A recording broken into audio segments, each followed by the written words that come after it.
बिस्मिल्लाहिर्रहमानिर्रहीम अस्सलाम वालेकुम। आज जो हमारा टॉपिक है इसमें हमने करना है ग्लूकोनियोजेंसिस वाला चैप्टर, ठीक है, लिपिड कोड से। अच्छा, सबसे पहले हमें पता होना चाहिए कि ग्लूकोनियोजेंसिस होती है हमारे पास क्या है। ग्लूकोनियोजेंसिस का मतलब होता है नॉन कार्बोहाइड्रेट्स जो होते हैं सोर्सिस से कार्बोहाइड्रेट बनाना, ग्लूकोज बनाना, सॉरी, नॉन कार्बोहाइड्रेट सोर्सिस से ग्लूकोज बनाने के प्रोसेस को क्या कहते हैं, ग्लूकोनियोजेंसिस। अब जो ग्लूकोनियोजेंसिस हमारे पास होती है, इसके हमारे पास जो सबस्ट्रेट होते हैं, ये बहुत ज़्यादा क्वेश्चन भी पूछा जाता है कि इसके सबस्ट्रेट कौन कौन से हैं। तो हमारे पास इसके हमारे पास लैक्टेट होता है, पायरुवेट होता है, ठीक है। इसके बाद अमाइनो एसिड होते हैं, ग्लूकोजेनिक अमाइनो एसिड जो होते हैं। इसके अलावा ग्लिसरॉल होता है, पायरुवेट होता है और प्रोपियोनेट होता है, ठीक है। और फैटी एसिड भी आई थिंक मैंने नहीं बताया शायद आप। अच्छा, ये हमारे पास क्या है, नॉन कार्बोहाइड्रेट सोर्सेज से ग्लूकोज बनाने के प्रोसेस को ग्लूकोनियोजेंसिस कहते हैं, ठीक है। अब हमारे पास ये होता क्या, ग्लाइकोलिसिस अगर आपको आती तो ये तो बिल्कुल कोई मसला ही नहीं है। ग्लाइकोलिसिस ये हमारे पास थी, हमने पिछले उसमें वीडियो में की थी, ठीक है। इसको जो है नीचे से ये जो इसके इर्रिवर्सिबल स्टेप है ना, देखो ये अगर चीज़ मेरे पास है, ठीक है, इससे मैं ये वापस चीज़ नहीं बना सकता क्योंकि इरिवर्सिबल स्टेप है, ठीक है। अब ग्लूकोज को तोड़ने के प्रोसेस को कहते हैं ग्लाइकोलिसिस। हमने ग्लूकोज को बनाना है, पायरुवेट से हम बना रहे हैं, ठीक है। तो हम इन प्रोसेस को क्या करेंगे, ऊपर की तरफ उल्टा अगर करेंगे तो हमारे पास ग्लूकोज बन जाएगा। लेकिन मसला ये है कि इस स्टेप पे मुझे मसला होगा क्योंकि इरिवर्सिबल स्टेप है। बाकी यहाँ से तो ये इरिवर्सिबल स्टेप पे होते जाएंगे यहाँ तक होते जाएंगे। फिर यहाँ पे मसला होगा, ये चीज़ बन गई तो फिर ये हो जाएगा क्योंकि ये रिवर्सिबल। फिर यहाँ पे मतलब 3 जगह पे मुझे मसला बनेगा, ठीक है। इन 3 जगह पे जो मसला बनता है उसको हम हल कर लेते हैं। पायरुवेट से हमने जो है फास्फोइनोल मतलब पिप बनाने, फास्फोइनोल पायरुवेट बनाने, ये डायरेक्ट बन नहीं सकता, हम बना के देख लेते हैं। हमने क्या करें, मैं पायरुवेट से अब पायरो वेट को मैंने कन्वर्ट किस में करना है, शाबाश, फास्फो इनोल पायरुवेट,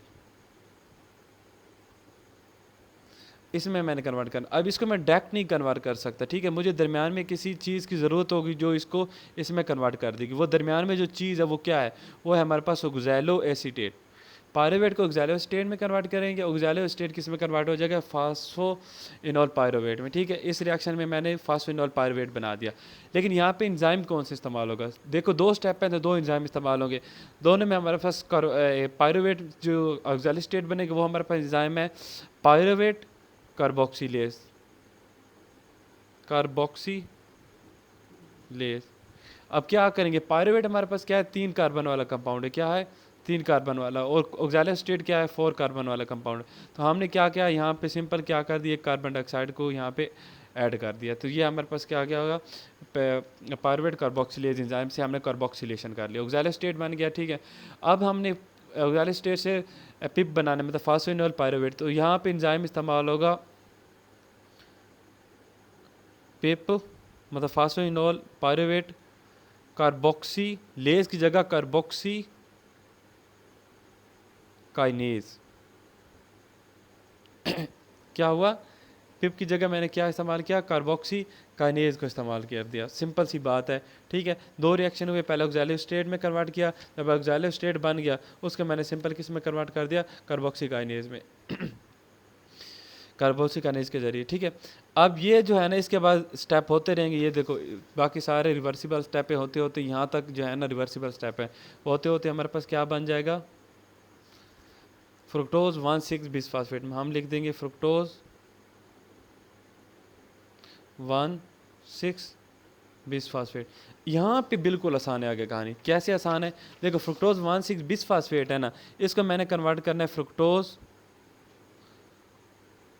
6 फास्फेट में कन्वर्ट करना। सिंपल मैंने एक फास्फेट को निकालना है, तो फास्फेट को निकालने के लिए एंजाइम इस्तेमाल कौन सा होता है, फास्फेटेज। तो यहाँ फास्फेटेज इस्तेमाल होगा, लेकिन कौन सा फास्फेटेज, फ्रुक्टोज 1,6 बिस फास्फाटेज। लेकिन फास्फाटेज किस पोजीशन पे करना है, क्योंकि 1 भी है 6 पोजीशन भी है, तो मसला है 6 वाला निकालना है या 1 वाला। तो 1 वाला निकालना है तो होगा 1 इंजाइम, पूरा नाम क्या होगा, फ्रुक्टोज 1,6 बिस फास्फेटेज 1। अब ये बन गया। अब इसके बाद ये कन्वर्ट हो जाएगा ग्लूकोज में, क्योंकि इरिवर्सिबल स्टेप, ये रिवर्सिबल स्टेप है, ये हमारे पास इसमें ग्लूकोज 6 फास्फेट में कन्वर्ट हो जाएगा। अब ग्लूकोज 6 फास्फेट को ग्लूकोज में कन्वर्ट करने के लिए फिर यहाँ पे एक मसला बनेगा, ठीक है।